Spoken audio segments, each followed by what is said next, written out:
muy agradecido por la invitación que el doctor René Guevara Ramírez me ofreciera. Efectivamente, como él dice, empezamos un contacto por correo electrónico. Tuve la suerte también de que me enviara su tesis doctoral, la cual me sorprendió de manera muy grata, porque tenemos un autor que nos apasiona a ambos, que es Pierre Bourdieu, y me llamó la atención la capacidad de traducir los marcos de Bourdieu al espacio universitario, sin ser un falso halagador. Creo que ni Bourdieu logró ese nivel de profundidad y de categorías, ¿no?, en la descripción del campo universitario como lo hace René. Así que una gran alegría y un orgullo poder tener este contacto con René. Además, agradecido porque no conocía Colombia y me ha sorprendido maravillosamente sus paisajes, la gente, la amabilidad. Así que adelanto que quedo en deuda con todos ustedes para lo que necesiten de aquí en más, porque en verdad me siento muy agradecido, René. Muchas gracias. Bueno, el tema que nos convoca la universidad como objeto de investigación en Argentina, si bien no es un tema que yo me he dedicado a estudiarlo sistemáticamente, en algunos momentos sí, he trabajado con un colega de Argentina, Claudio Suaznava, y hemos hecho algunos trabajos juntos, pero lo tenía un poco olvidado, así que hemos releyendo algunas cosas y actualizando un poco, surge un poco esto, ¿no? Bueno, los estudios sobre educación superior entendemos que surgen básicamente a partir de los aportes de Bertrand Clark en 1983 y que han sido disparadores de posteriores estudios. Estos trabajos, eso con un perfil organizacional, me parece que han marcado una línea y han hecho la punta de lanza sobre la construcción de un campo disciplinar nuevo, que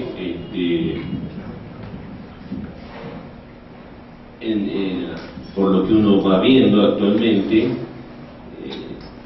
este campo de estudio se va completando también con otras áreas de investigación que no son solamente del área de la organización o de la política, sino que actualmente hay también trabajos de didáctica. Incluso yo como dirigí una maestría de educación superior, que teníamos por supuesto módulos de didáctica.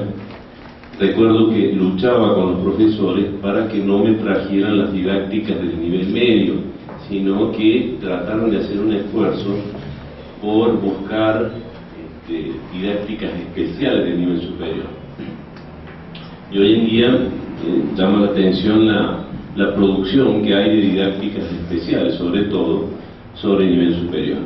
Es decir, el campo hoy se encuentra ampliado sobre otras perspectivas disciplinares y ya no es solo patrimonio de los estudios de organización o de política, ¿no? Bueno, había un ministro francés que decía: la universidad es como el tranvía, ¿no? Si el tranvía funciona, nadie se ocupa del tranvía. Pero cuando hay paro de tranvía, todo el mundo se preocupa y empieza a reflexionar sobre el tema de los tranvías. Yo entiendo que en la cuestión universitaria sucede algo semejante, ¿no? Han sido los conflictos, los paros, las luchas, los disparadores de los estudios sobre universidad. Y en este sentido me parece que en Argentina, en México, hemos tenido grandes problemas, revueltas, revoluciones incluso casi, provenientes del sector estudiantil y con algún acompañamiento de otros estratos o claustros universitarios, que han sido como los que han marcado un momento clave para estos tipos de estudios. También hay otra vertiente que tiene que ver con la década del 90, la intervención del Banco Mundial, de la UNESCO, con créditos que, como sabemos, eran créditos dirigidos, es decir, bueno, acá va este dinero, pero se debe hacer tales y cuales reformas. Esa intervención de los 90 con las políticas del Banco Mundial también generaron y dispararon el espacio de reflexión y de análisis, ¿no? Es decir, la conversión de estos problemas que estaban emergiendo como temas después de estudio. Para hablar del campo de estudio de la Universidad en Argentina, quiero hacer un breve repaso sobre la estructura o las características centrales de la Universidad Argentina, porque también esa estructura genera ciertas condiciones a la emergencia del campo. Así que algunas cuestiones muy breves sobre la historia de la Universidad Argentina, para después profundizar sobre otros aspectos más conceptuales sobre el campo disciplinario. Argentina tiene básicamente 3 universidades nacionales importantes, que es la Universidad de Córdoba, la Universidad de Buenos Aires y la Universidad de La Plata. La primera de las universidades es la Universidad de Córdoba, que se funda por los jesuitas en el año 1600, es la más tradicional, y tiene esta universidad un impacto muy significativo, por lo poco ya nombrado, porque allí se gesta la reforma universitaria en el año 1918, que implicó la gestación de un modelo de universidad que aún tiene una impronta en la Universidad Argentina muy importante, y que en ese momento también se expande por casi toda América Latina, excepto en Brasil, pero casi todos los países latinoamericanos tomaron este modelo de la reforma del 18.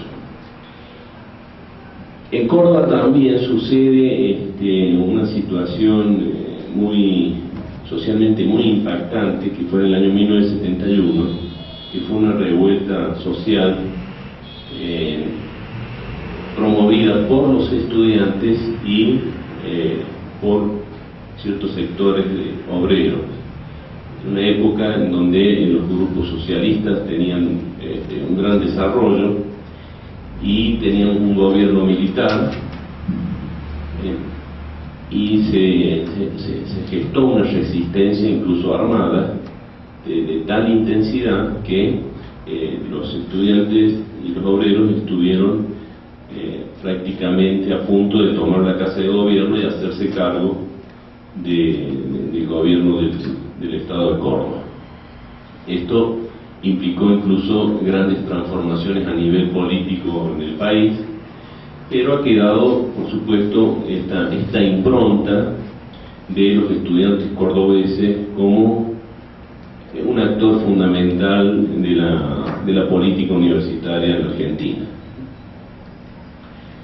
La universidad, también la más grande, la más importante, que es la tercera en tamaños en América Latina, porque primero está la UNAM, después sigue la UPI de San Pablo y después viene la UBA de Buenos Aires. Fue fundada en 1820, tiene 300.000 alumnos, 13 facultades, pero la mayoría de ellas son de corte profesionalista, es decir, formar para atender al mercado y atender a las demandas del Estado. A diferencia de esta tercera universidad, que es la Universidad Nacional de La Plata, fundada en 1905, cuyo perfil es más humboldtiano, es decir, una universidad más volcada a la investigación, al desarrollo tecnológico. Es quizás la universidad más prestigiosa académicamente que tenemos en Argentina. Bueno, hay otras instituciones relevantes, la Universidad Electoral de Tucumán y Cuyo, y en términos de relación universidades privadas, universidades públicas, las universidades públicas hoy en día son igual de numerosas que las privadas, pero concentran más del 60% de la matrícula de los estudiantes. esta relación ha venido cambiando porque históricamente siempre concentraron mayor cantidad de matrícula estudiantil. Y dentro de las privadas, las universidades católicas son prácticamente las que hegemonizan el 80% de la oferta dentro de las universidades privadas.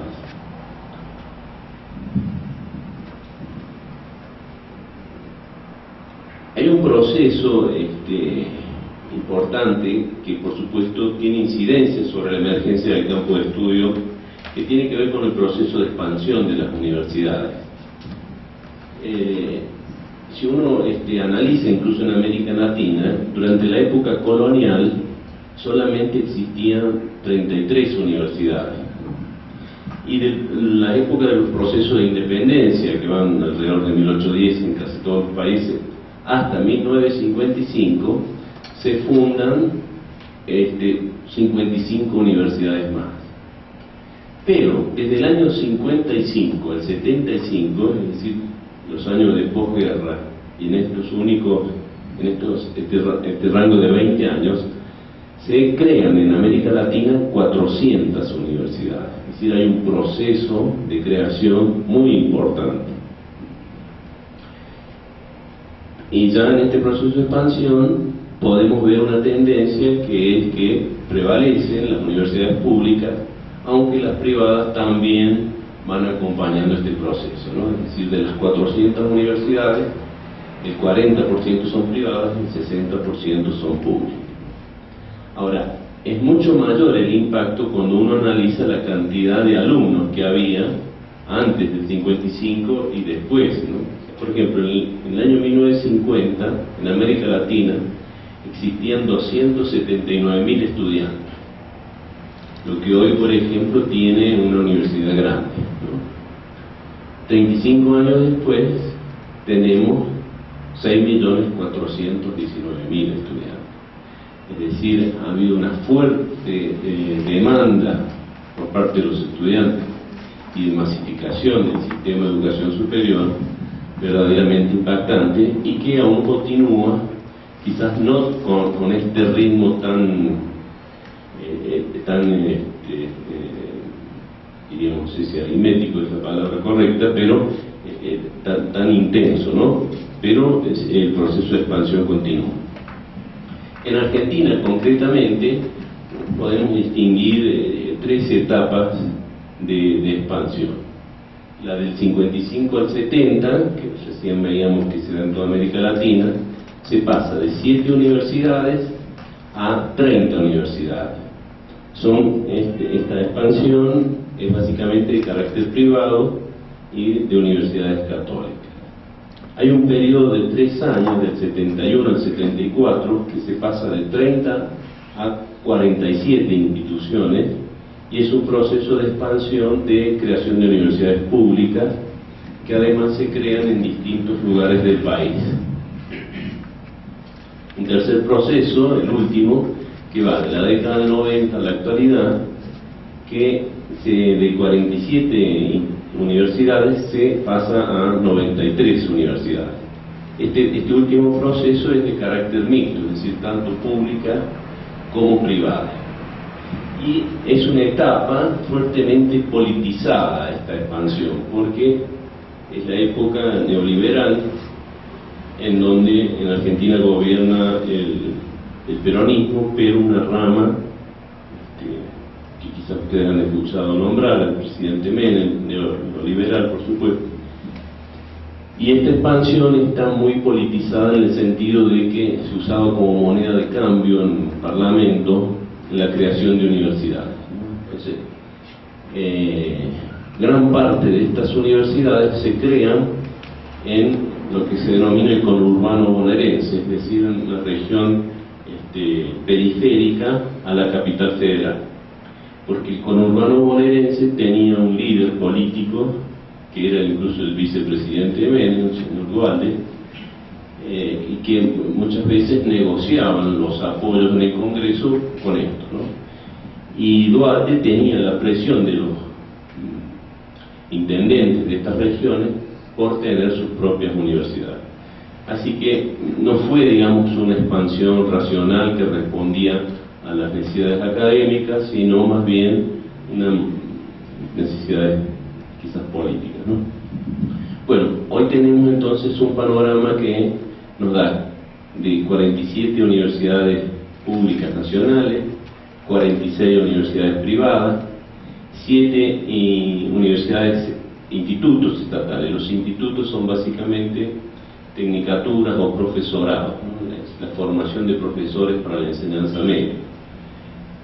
12 de estos institutos son privados, una universidad provincial, es decir, la presencia de los estados provinciales brindando educación superior, sobre todo universidad, es muy poca. Una universidad extranjera, que es la Universidad de Lovaina, y una universidad internacional, que es la Flaxo, que es esta universidad tan prestigiosa con su sede central en Chile, pero que tiene sede en distintos lugares del país. Esto genera entonces una oferta de 115 instituciones de nivel superior. En términos de universidades concretamente, podemos comparar cómo ha sido la última expansión, tanto en las universidades públicas como privadas. En el año 1986 había 28 universidades públicas y se pasa en 2010 a 47 universidades, es decir, se ha venido dando un crecimiento que no llega al 100%, aproximadamente un 70-80%, el crecimiento institucional. Ahora, si uno observa la matrícula de alumnos, en el año 86 teníamos 581.813 alumnos, teniendo actualmente 1.316.119. No actualmente, pero bueno, son datos más actuales que la del INDEC, ¿no?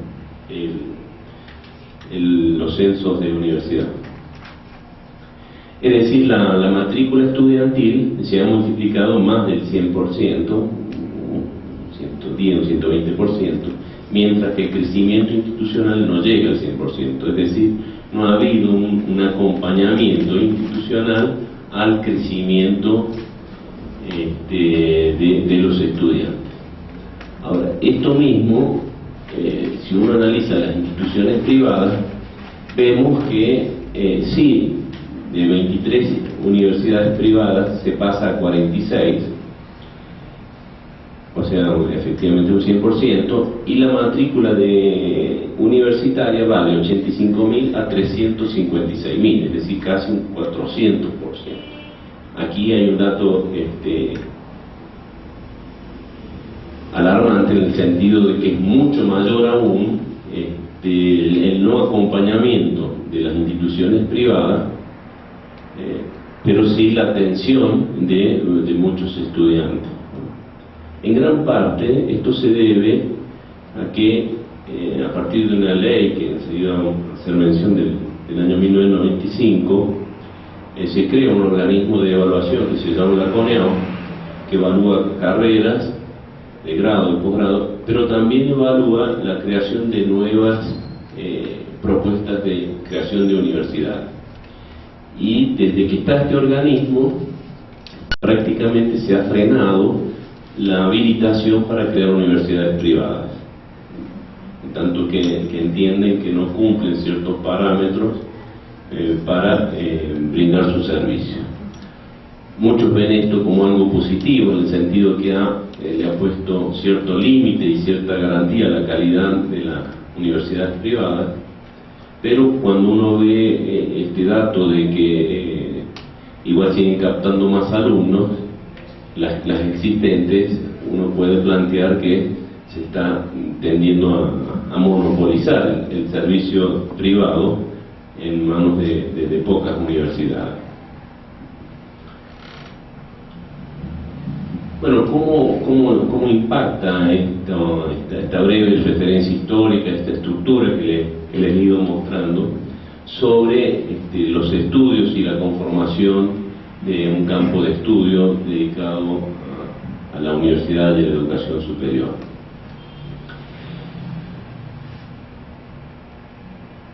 La década del 90 fue una década verdaderamente paradójica de analizar, porque se da justamente la paradoja esta de que implementa políticas neoliberales que impactan de un modo quizás no muy constructivo sobre la realidad de la educación superior, pero digo paradójica porque desde el punto de vista de los estudios sobre la universidad fue verdaderamente disparador en la conformación del campo de estudios sobre la educación superior, ¿no? Los 90 implicaron una fuerte presencia de regulación sobre la educación superior, y frente a este proceso de regulación se plantearon distintos tipos de respuesta, ¿no? Acá había algo, René, si recuerdas, en Bourdieu, cuando habla de la ciencia, ¿cierto? Él me hace acordar esto de lo que sucedió con lo que dice Bourdieu, que hay como dos tendencias, los internalistas y externalistas, ¿no? En el sentido de que cuando una disciplina paradigmáticamente está fuerte, son resistentes a las presiones externas, ¿no? Es decir, por ejemplo, los físicos, los matemáticos, que tienen sus modelos muy firmes, bueno, resisten. En cambio, disciplinas como la educación, la antropología, la filosofía, son más de ser penetradas, digamos, por otras perspectivas, por otros marcos.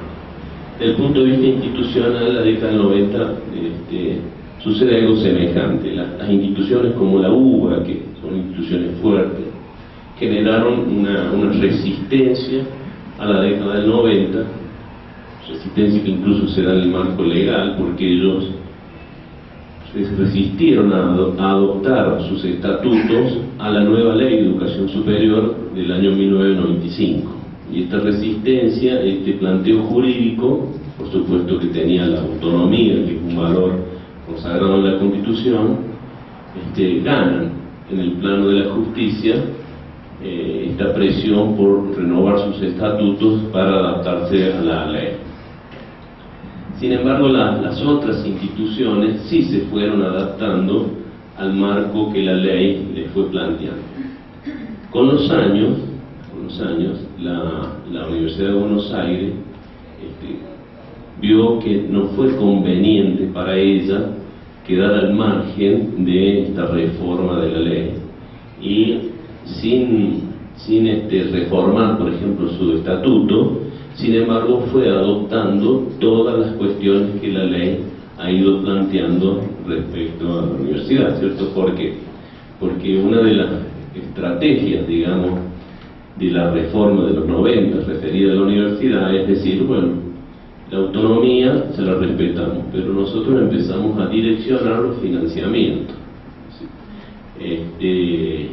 ¿Quieren quedarse con la estructura que tienen? Bueno, quédense. Nosotros le vamos a garantizar un presupuesto histórico que tenían, ¿cierto? Entonces, año a año se les renueva el presupuesto que ya tenían, por supuesto que ajustando un poco la inflación.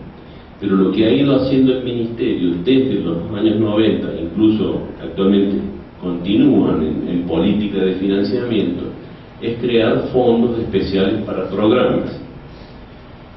Entonces, por ejemplo, hay fondos para el desarrollo de posgrado, o hay fondos para construir redes, o hay fondos para viajes al exterior.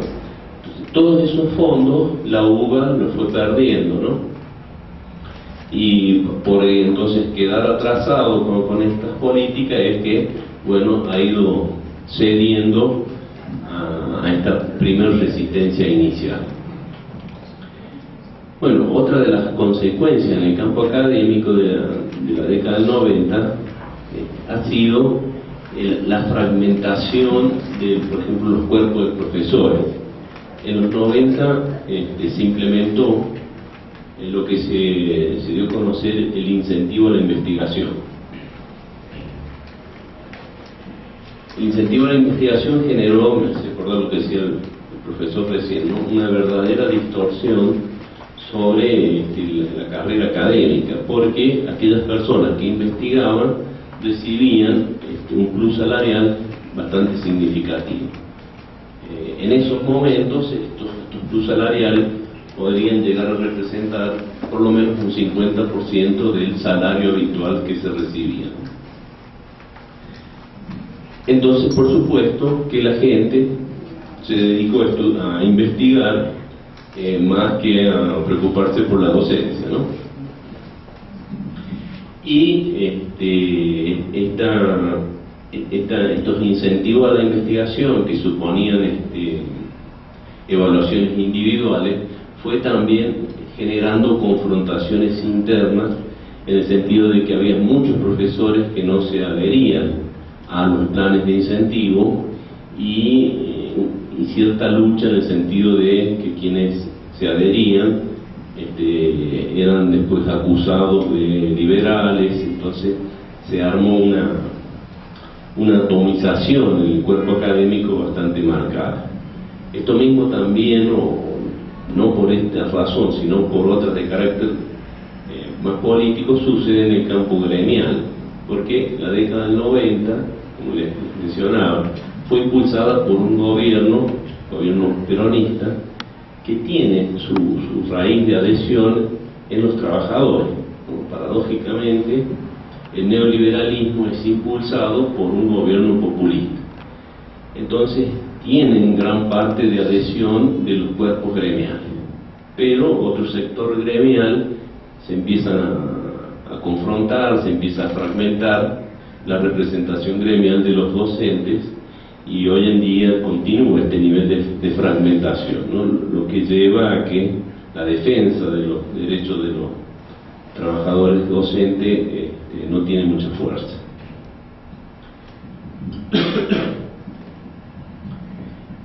Bueno, la emergencia del campo como estudio, uno puede señalar los años 1985 como los primeros trabajos que se dedican a estudiar a la universidad.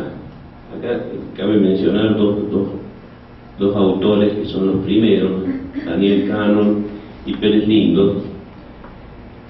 Daniel Cannon, la verdad que era un analista brillante, pero no sé por qué lamentablemente un día se dedicó a la gastronomía y hoy es un chef de renombre, ¿no? Sí, todos del mundo académico lamentamos este salto que dio tan inesperado, porque verdaderamente era muy bueno. Y Augusto Pérez Lindo, bueno, ya es un hombre mayor, pero es por supuesto uno de los iniciadores de los estudios. Y estos trabajos fueron, digamos, canalizados por un organismo que aún existe, que es el CEDE, el Centro de Estudios de Estado y Sociedad, de carácter privado y paradójicamente también financiado por la FOR.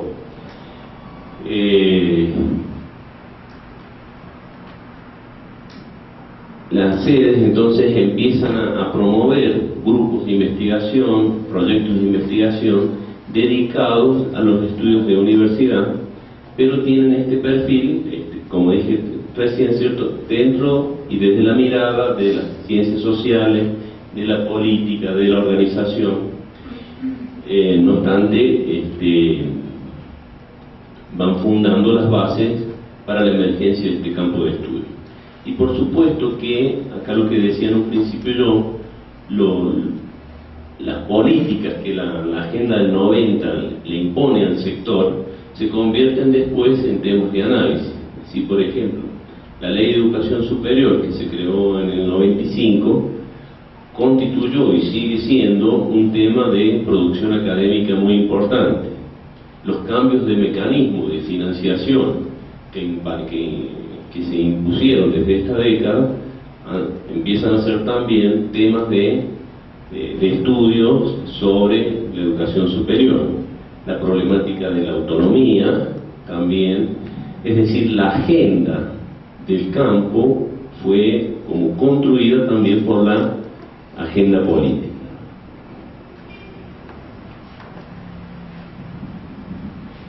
Después del CEDES o complementando los trabajos del CEDES, surge los primeros congresos dedicados a la educación superior. Quizás el más destacado fue el que crea Pedro Croce, que es para los argentinos en estos momentos la personalidad más destacada dedicada a estos estudios, que lamentablemente falleció ya hace unos años, pero un gran impulsor de la emergencia de este campo. Él fue el iniciador de estos congresos denominados la universidad como objeto de investigación, y también es el fundador de una revista especializada que se llama Pensamiento Universitario. Yo ahí les traje la dirección, sobre todo después los alumnos si quieren copiarla, porque verdaderamente es una revista muy destacada y pueden encontrar allí trabajos muy interesantes. Está toda digitalizada y así que desde la número 1 hasta la número 14, que es la última que ha salido, la número 15, está en esa dirección.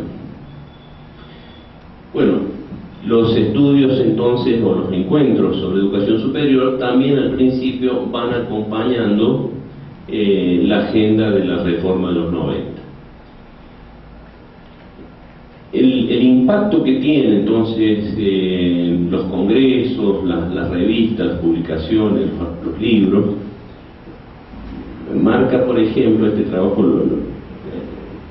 que realiza Schwarzenauer, por ejemplo, marca cómo los estudios sobre educación superior empiezan a cobrar importancia dentro de los estudios generales sobre educación. Por ejemplo, en los años 90, los trabajos de educación superior, en los años 80 eran prácticamente inexistentes. En solo 10 años, por ejemplo, de las revistas sobre educación, el 23% de los artículos ya están referidos a educación superior, en las revistas nacionales. En las extranjeras, el 33% de los autores argentinos que publicaban en revistas extranjeras, el 33% de los temas eran sobre educación superior. Y el 17% de los libros de educación son libros dedicados a la educación superior.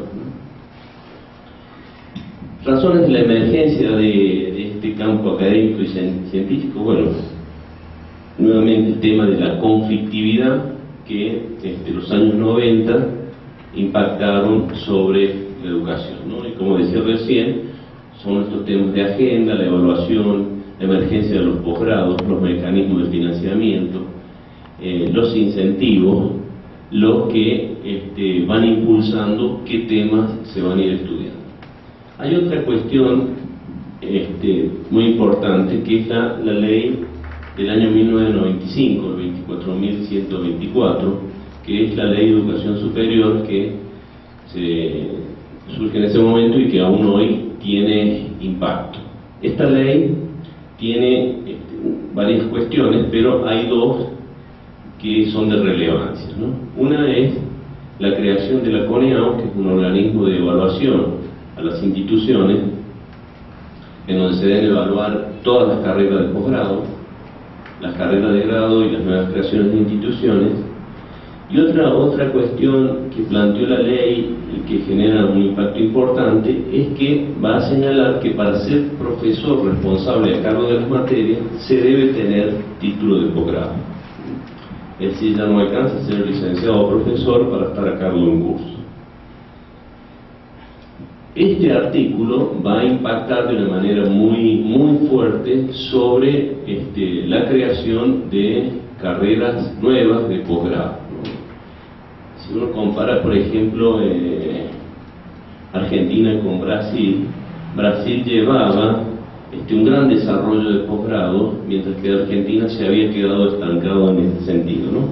Pero a partir de la ley, como los profesores empiezan a demandar entonces querer tener título de posgrado, se empiezan a crear carreras de posgrado en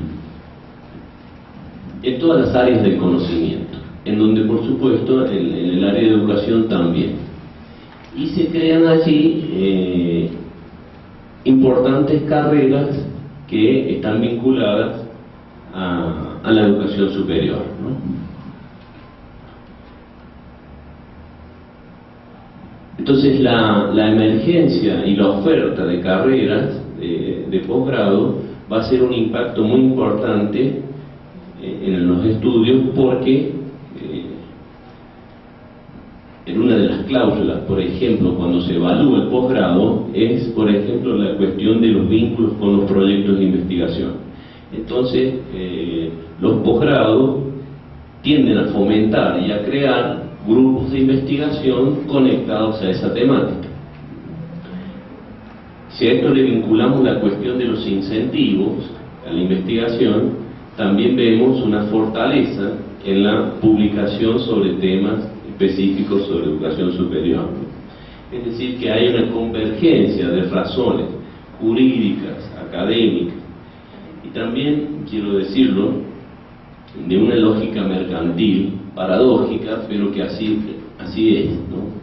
Porque el posgrado en Argentina no tiene financiación del Estado, sino que debe autofinanciarse. Esto, lejos de ser un impedimento a la expansión del posgrado, ha sido una de las razones de crecimiento del posgrado, ¿no? Porque las universidades han visto allí una fuente de recursos para obtener dinero, ¿no? En Argentina las universidades son gratuitas, y esto tiene que ver con la tradición reformista del 18, las universidades públicas son gratuitas, pero el posgrado es arancelado, ¿no? Entonces el arancelamiento sobre el posgrado ha impactado también para esta expansión, lo que no se traduce, por supuesto, en calidad, pero sí en mucha oferta sobre posgrado. Bueno, para ir terminando, quería comentar lo que fue este último encuentro. Decía yo que uno de los pilares de la emergencia de la universidad como objeto de estudio ha sido justamente los encuentros que así se denominan, ¿no? Y analizar algunos cambios que han ido sucediendo. En los primeros encuentros, el área de política eran los más numerosos, ¿no? Porque estos encuentros se dividen en ejes temáticos, entonces la gente presenta trabajo según encuentran estos distintos ejes mayor afinidad. En este último encuentro, por ejemplo, el eje donde más trabajos se presentan, sobre un total de casi 250, es el eje de historia de la universidad, y en realidad es un eje un tanto complejo que ya hemos hablado para el próximo de desdoblarlo, porque se llama historia de la universidad, instituciones, disciplinas y sujetos. Bien podría tratarse de dos ejes distintos, pero llama la atención el desarrollo que hay, por ejemplo, de trabajos de historia sobre la universidad, ¿no? Historia de carreras, historias de universidades mismas. Este es verdaderamente un área de expansión importante. Y el recorte de instituciones, disciplinas y sujetos, bueno, es un poco heterogéneo, porque allí se presentan trabajos desde miradas quizás más psicoanalistas, sociológicas, pero que toman al sujeto o a los actores, según la perspectiva, como protagonistas de la institución universitaria. Este tema de currículum y didáctica, este eje también es el eje más numeroso, y aquí podemos ver el desarrollo del aporte de las didácticas especiales, es decir, no tanto las didácticas generales, pero sí trabajos, y esto lo hemos venido observando también en otros lados, como por ejemplo la didáctica de la matemática es un campo en expansión, la didáctica de la administración, la didáctica de la física, etcétera, etcétera. Se viene produciendo y hay mucho material, incluso en todo el mundo, sobre esta área, pero que es específica de la educación superior, ¿no? Si uno se remonta 20 años atrás, la didáctica era general y se reproducía lo ya planteado para el nivel medio, ¿no? En las cuestiones curriculares aparecen cuestiones vinculadas, por ejemplo, a los modelos más de la Universidad de Bolonia y y lo que se viene planteando allí curricularmente, ¿no? Que es acotar, por ejemplo, la cuestión del grado a 3 años, plantear maestrías y doctorados articulados, 2 años cada uno, y bueno, la incorporación, ¿cierto?, del sistema de créditos en la evaluación, la emergencia también de la problemática vinculada a las competencias, ¿no?, como la nueva panacea en la emergencia de estos campos. Bueno, el tema de producción y transferencia de conocimiento se ha mantenido más o menos constante. Llama la atención esto otro de evaluación y acreditación, que habiendo sido un área creadora quizás de la emergencia de este campo, hoy lo sigue siendo, pero la preocupación ha menguado. Lo que sí es interesante destacar es cómo ha cambiado la cuestión respecto a la evaluación, ¿no?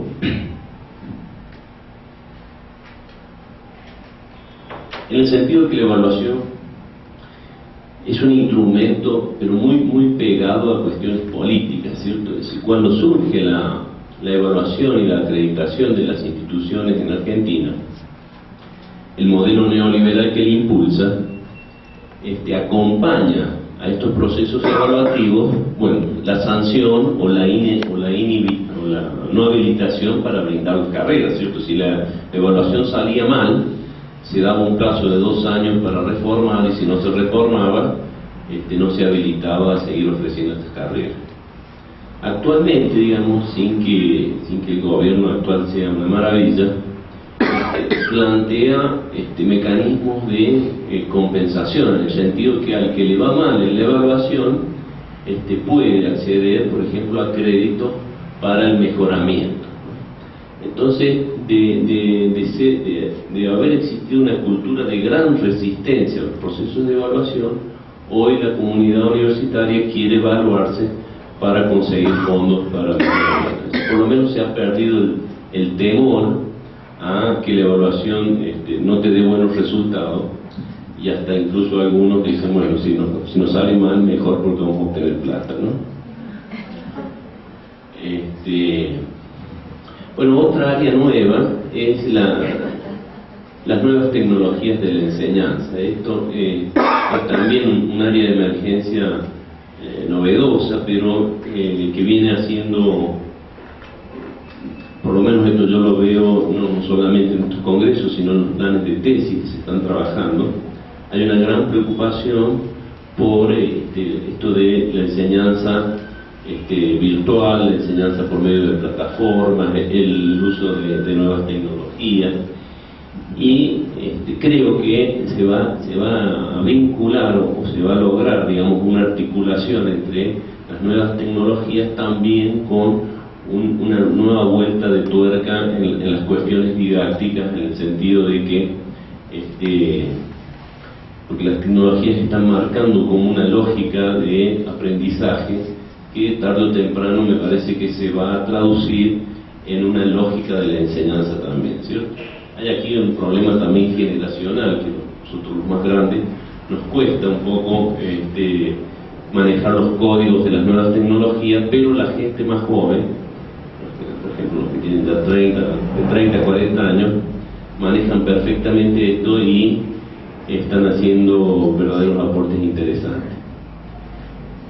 Bueno, el tema del campo ocupacional y posgrado no ha crecido, no ha habido mayores desarrollos, y a pesar de lo que decía yo en un principio, que la cuestión, por ejemplo, de los posgrados fue uno de los temas de mayor preocupación y de producción académica al principio, como lo es también el de economía y financiamiento. Hoy en día, a pesar de que hay mucho por decir sobre este tema, sin embargo no se traduce en preocupaciones académicas, ¿no?